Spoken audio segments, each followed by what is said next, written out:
Como é que as suas palavras e ações impactam as pessoas ao seu redor? Mas será que tudo isso é responsabilidade sua? Ou será que não é? Será que tudo que os outros recebem ou sentem a partir daquilo que nós dizemos ou fazemos é nossa responsabilidade? Ou então, será que a gente realmente é eternamente responsável por tudo aquilo que a gente cativa?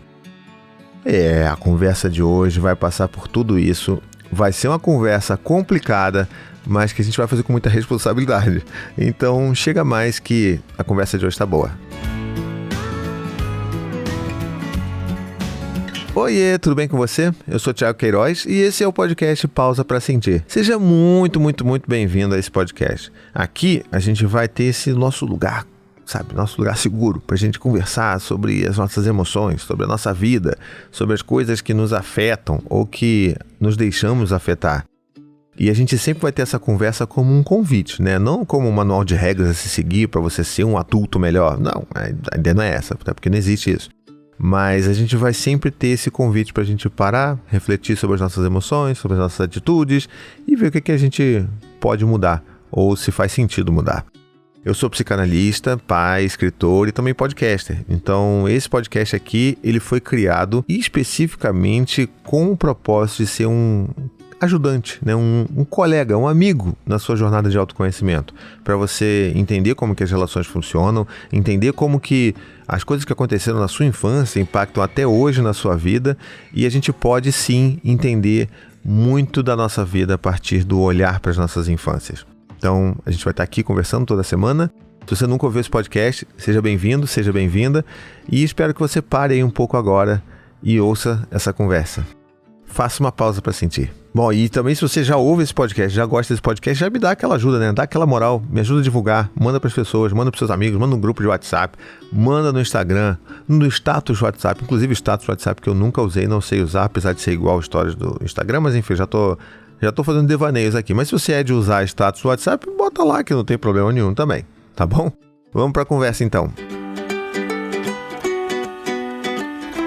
Vamos lá então, a gente hoje vai conversar um pouco sobre responsabilidade afetiva. É um negócio que é um tema que eu acho que começou a surgir com mais força de uns tempos pra cá, não é de tanto tempo assim, e ele gera muita confusão porque quando a gente fala de responsabilidade, normalmente a gente tem dificuldade de dividir a responsabilidade, de quem cabe o quê, né? Então assim, como é que a gente resolve isso daí? Mas antes a gente precisa entender o que é de fato responsabilidade afetiva, né? Ou seja, quando a gente está falando sobre as nossas relações, os nossos afetos, que não necessariamente são os relacionamentos amorosos, a gente precisa lembrar que a outra pessoa que está ali também tem suas emoções, tem seus sentimentos, tem suas próprias histórias e que a gente precisa, de alguma forma, ter um cuidado com essa outra pessoa. Não um cuidado que vá, né, levar a gente a um lugar de submissão, por exemplo, né, mas também que não seja um lugar de indiferença com o outro, né? E de novo, eu não estou falando aqui apenas de uma relação amorosa entre casais, tá? Eu estou falando de todas as nossas relações. E aí que a gente entra nesse dilema, né? Porque pensa, se eu sei que eu tenho responsabilidade afetiva para com um amigo meu muito querido, e eu sei que a forma que eu vou falar tem impacto X ou Y na vida dele, como é que a gente vai entender que esse equilíbrio, né, da gente ter uma responsabilidade sobre o que a gente sente e como que isso também afeta a outra pessoa e como que a gente mistura isso tudo num balaio só? É impossível, né? É muito difícil. Então, assim, quando a gente fica pedindo responsabilidade afetiva, e a gente vê isso muito hoje em dia nas redes sociais, a gente, na verdade, está só usando isso, roubando esse termo para dizer que você deveria ter mais paciência com a outra pessoa, né? E você deveria deixar a outra pessoa fazer o que ela quiser com você. E responsabilidade afetiva definitivamente não é isso. Então, deixa eu dar um exemplo aqui logo de cara sobre algo que eu tenho muito, que eu coloco muito nas coisas que eu faço, como uma forma geral. Pensa, eu faço conteúdo na internet há 10 anos, mais de 10 anos. Estou falando especificamente para o público adulto que não tem nada, né, que assim, não é nada relacionado diretamente a filhos, agora, né, com esse podcast Pausa para Sentir.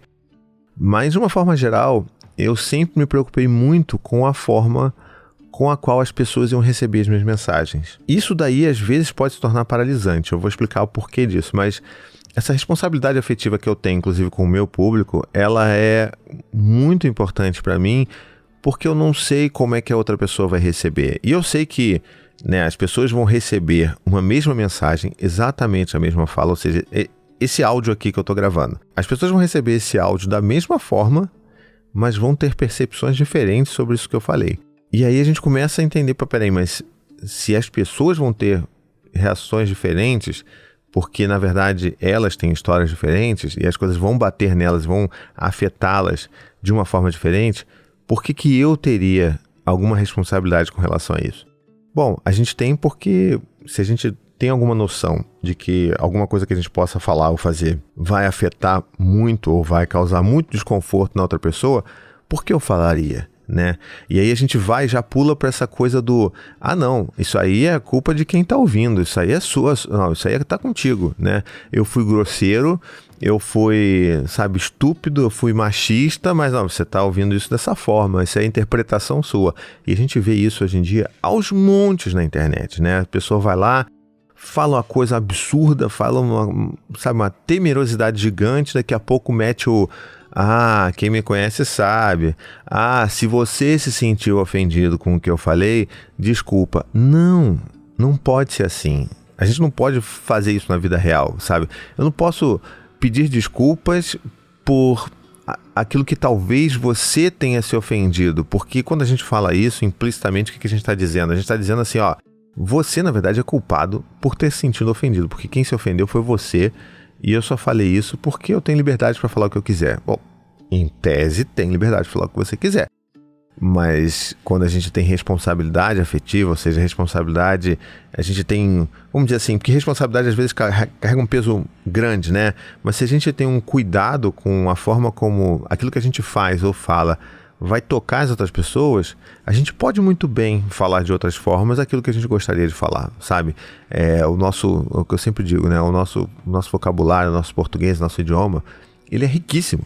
Existem 1000 formas de falar a mesma coisa, de formas mais cuidadosas, de formas mais carinhosas e de forma a gente entender que as outras pessoas possam ter percepções diferentes. E eu devo dizer para você que eu não fui sempre assim, tá? Eu era muito da vibe, principalmente antes de ter filhos, né? De assim, eu vou falar isso porque é isso que eu tenho para falar. Se você interpretou dessa forma, é contigo. Não tenho nada a ver com você. E quando eu me tornei pai, eu comecei a perceber o quanto que eu tinha que ter cuidado com a forma com a qual eu conversava com os meus filhos e como que eles poderiam receber aquilo que eu falava, porque, sei lá, se eu for falar de uma forma mais grosseira, mais agressiva, eles vão sentir medo de mim. Eu não quero que meus filhos tenham medo de mim. Então começou a me bater muito essas reflexões e, obviamente, isso acabou afetando as minhas relações com outras pessoas adultas, né, na minha vida adulta. E eu comecei a perceber isso, de tipo, não, peraí, se eu tô falando com você aqui, nesse podcast, eu preciso ter alguns cuidados, sabe? Eu preciso tentar, na minha cabeça, imaginar um pouco de como que essa mensagem pode chegar em você aí e como que eu posso garantir que você tenha tentado, né, da forma mais próxima possível, chegar onde eu quero que você chegue com a mensagem que eu estou passando. Entende?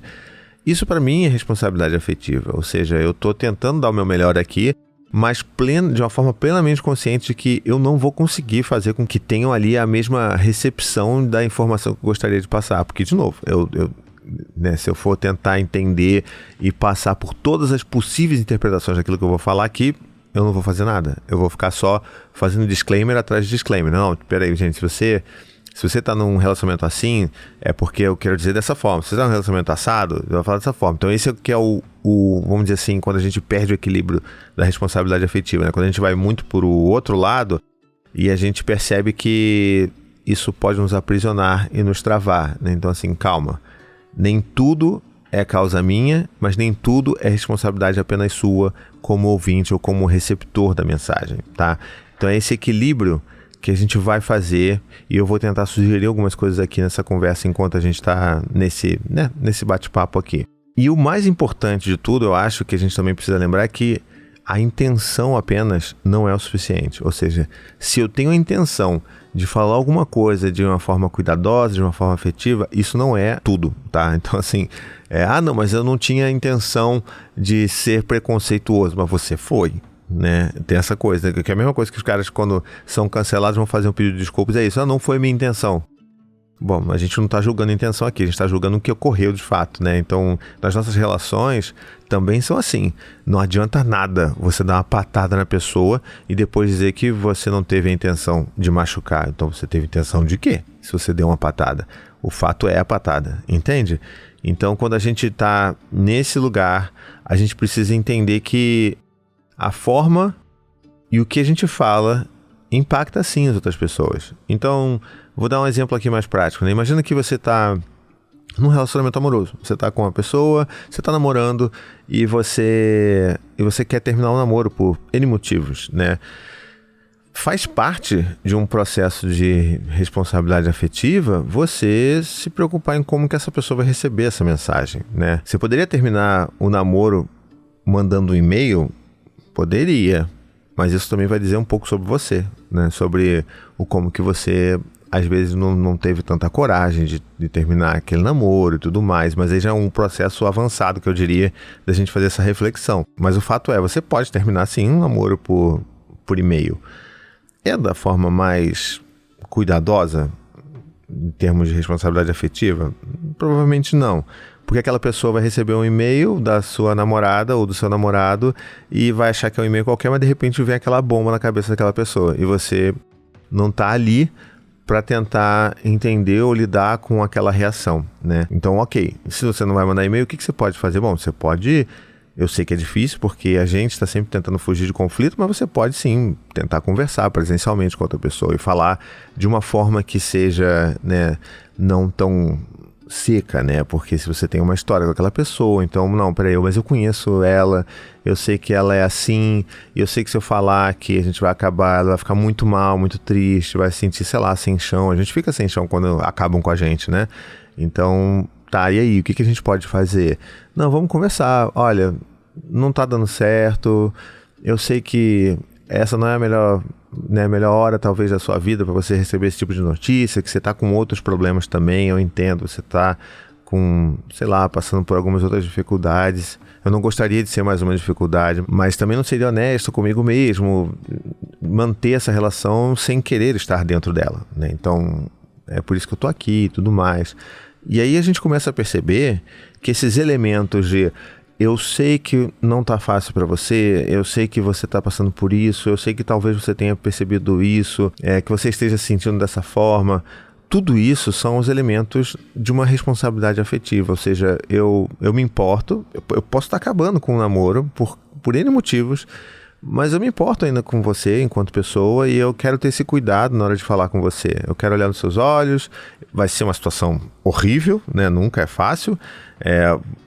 Vai ter choro, vai ter grito talvez, vai ter revolta, mas é isso, né? A gente é adulto, a gente precisa lidar com as coisas que não são as coisas fáceis da vida também. Definitivamente não está, né, no top 3 coisas bacanas de se fazer na vida de ninguém, mas é importante ter esse cuidado, né? A mesma coisa que a gente pode fazer, um paralelo aqui, é com relação a, sei lá, relação com a família, né? Então imagina, por exemplo, que você é filha e seus pais estão ali sempre muito, vamos dizer assim, com expectativas muito elevadas para a sua carreira, né, que pressionam você para fazer um determinado tipo de profissão, né, você faça uma determinada faculdade e tudo mais. Obviamente, eles não estão, né, talvez eles não tenham nem consciência do que seja responsabilidade afetiva, porque eles estão mais preocupados com o seu futuro, vamos dizer assim. E aí, de novo, a gente entra num outro lugar que a gente pode se aprofundar mais aqui, que é do que é responsabilidade afetiva para cada pessoa, né? Para esses pais, por exemplo, que cobram essa filha de fazer, sei lá, medicina, quando ela, na verdade, queria fazer artes, eles podem achar que eles estão tendo responsabilidade afetiva com a filha, né? Então, assim, olha o desdobramento aí, né? Não, mas eu tô tendo responsabilidade afetiva porque eu amo minha filha, Eu quero meu bem da minha filha, eu quero uma estabilidade, eu quero que ela tenha uma vida tranquila quando a gente não estiver mais aqui e tarará. Então isso para mim é responsabilidade afetiva e eu vou infernizar a vida dela até que ela faça e atenda nossas expectativas. Por mais que, se a gente dá uma esmiuçada ainda maior, a gente pode ver que talvez esses pais tivessem essa própria, vamos dizer assim, esse próprio desejo nas vidas deles e não conseguiram ter e vão usar os filhos para poder fazer, para poder atingir, projetar nos filhos uma frustração que eles tinham da própria vida. Então isso acontece demais também, tá, gente? A gente tenta resolver isso até em análise, porque, é uma carga, você receber toda uma vida de projeções dos seus próprios pais, das frustrações deles, e tentar resolver isso, não dá para resolver sozinho. Então, isso é uma barra, tá? Então, mas de qualquer forma, o que eu queria dizer, tentando voltar pro exemplo aqui, é que esses pais de fato não estão demonstrando ou apresentando responsabilidade afetiva com essa filha, porque não estão se preocupando com aquilo que essa filha deseja de verdade, com aquilo que ela quer de verdade, com as emoções dela. Então vão ficar ali cutucando ela, infernizando ela para fazer medicina, enquanto que ela queria fazer artes. Então, às vezes a gente vai passar por situações em que a gente vai precisar se impor, colocar limites nas outras pessoas que a gente ama, inclusive, mas tentando ter essa responsabilidade afetiva e saber do contexto, de novo, assim como no término ali, que você conhece o contexto das pessoas, a gente também pode usar disso para falar, para colocar limites e manter a responsabilidade afetiva. O que eu quero dizer aqui? Bom, pega esse exemplo aí dessa filha, que ela pode muito bem chamar os pais para uma conversa, e eu sei que isso é muito difícil. Eu estou falando aqui um exemplo hipotético e que obviamente não vai contemplar todas as complexidades da vida, tá? Mas é só para ilustrar o que eu quero dizer. Ela poderia muito bem, teria todos os motivos para chegar e se afastar dos pais, ou gritar com os pais, ou xingar os pais, porque os pais nunca respeitam ela, não querem saber do que é importante para ela. Poderia, ela tem esse direito, ok. E não é obrigação dela falar de uma forma educada ou empática, tá bom? Quero que fique claro isso aqui. Olha aí, inclusive, um parênteses aqui de como que isso daqui que eu tô fazendo, esses parênteses que eu tô abrindo, eles são uma forma de cuidado que eu tenho com você aí que tá ouvindo, porque eu quero que você tente entender o caminho que eu tô seguindo, tá? E às vezes as pessoas ouvem isso e acham que é ser redundante, mas eu não vejo dessa forma, não. Eu vejo mais como um cuidado de tipo, olha, tá vendo? Eu tô falando isso aqui, mas isso aqui é assim, aquilo lá é aquilo lá, tá? Então, fechando parênteses aqui. Então essa filha, ela pode muito bem chegar e falar assim, olha pai, tá me fazendo muito mal, tá me adoecendo mesmo, me fazendo muito mal, sentir essa pressão durante todo esse meu processo de Enem, porque eu não quero fazer medicina. Eu não vou ser feliz, eu vou ser muito infeliz fazendo medicina. E eu preciso fazer algo que vai me dar alegria, que talvez possa não dar das maiores estabilidades, mas que eu pelo menos faça com prazer, faça com alegria. Então, a arte para mim é o que toca o meu coração, não é medicina. E eu sei, pai, que talvez, até por causa da sua história, que você quis muito ter feito medicina, que você não tenha conseguido, porque a sua infância foi muito pobre, a sua família era muito pobre, não puderam pagar um preparatório para você passar numa faculdade, ou não puderam pagar um curso privado, uma faculdade privada. E eu sei muito, pai, que o seu sonho era tentar se ver através dessa minha construção, mas eu não posso fazer algo que não é a minha essência só para poder cumprir esse objetivo. Então, eu preciso muito que você entenda. Eu sei que vai ser difícil para você, não está sendo fácil para mim também, mas eu preciso seguir aquilo que eu amo, aquilo que vai me fazer feliz. Entende? É um pouco disso que a gente pode falar quando a gente está fazendo essas reflexões sobre responsabilidade afetiva. Por mais que a outra pessoa não tenha, a gente pode ter.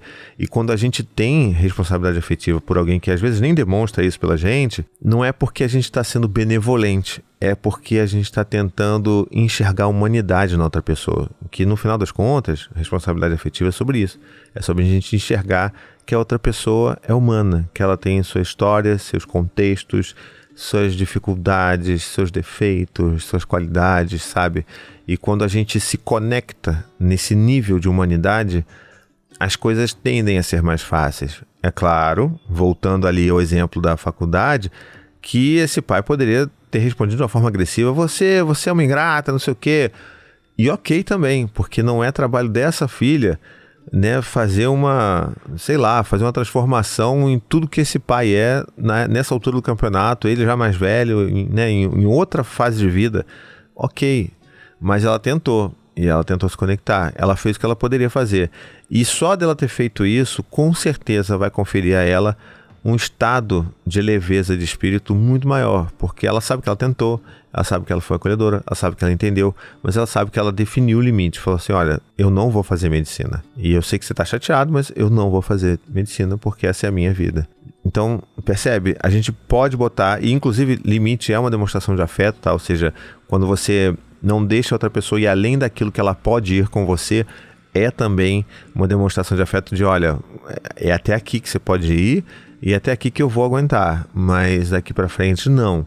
Então a gente percebe muito que nessas relações diárias aí da nossa vida, a gente pode ter esse olhar mais empático, mais acolhedor. E que, de novo, assim como no episódio anterior, que eu mencionei comunicação não violenta, aqui tem muito de comunicação não violenta no que eu tô falando, né? Ou seja, a gente tem essa vontade, esse desejo de ter uma visão sobre a humanidade da outra pessoa, de se conectar no que nos é humano, nos faz humano, e que às vezes isso não vai funcionar porque não é fórmula mágica, né? Não existe fórmula mágica para nada na vida, mas que a gente pelo menos está tentando. E o fato da gente conseguir enxergar dessa forma as nossas relações já faz com que as coisas se tornem mais leves para a gente.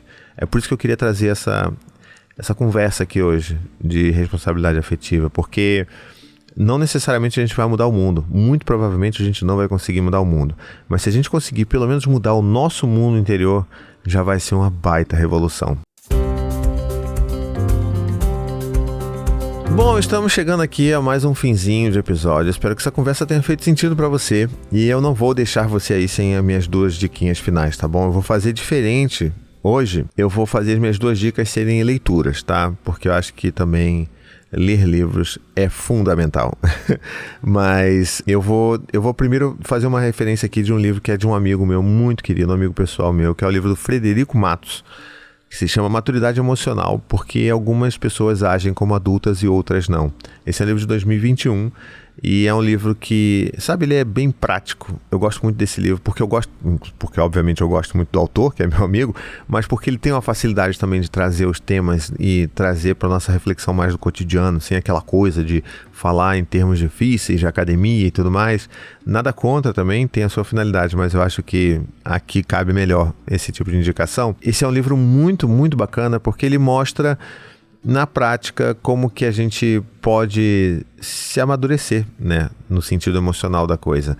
E como que a gente, principalmente a gente que é homem, que nunca foi convidado a refletir sobre sentimentos, sobre as emoções, e como que a gente chega na fase adulta completamente iliterado emocionalmente. Eu só fui construir um pouco dessa percepção emocional depois que eu me tornei pai, tá, gente? Antes disso, não fazia a menor noção. E eu posso falar um pouco sobre esses impactos aí da sociedade na criação de meninos. De novo, se você quiser que eu fale sobre isso, me avisa. Não, Thiago, fala aí sobre essa coisa, como é que os homens e meninos, emoções, como é que eles se tornam homens, como é que eles lidam com sentimentos, que a gente pode falar especificamente sobre isso também, tá? Mas, pensa comigo aqui, se você é um menino e você sempre foi ensinado a não chorar, menino não chora, essa coisa de mulherzinha, você não tem que falar sobre sentimento é coisa de mulherzinha, né? E aí esse cara cresce e se torna um adulto, como é que esse adulto vai ter responsabilidade afetiva com outras pessoas se ele sequer entende o que está passando dentro do próprio coração, sabe?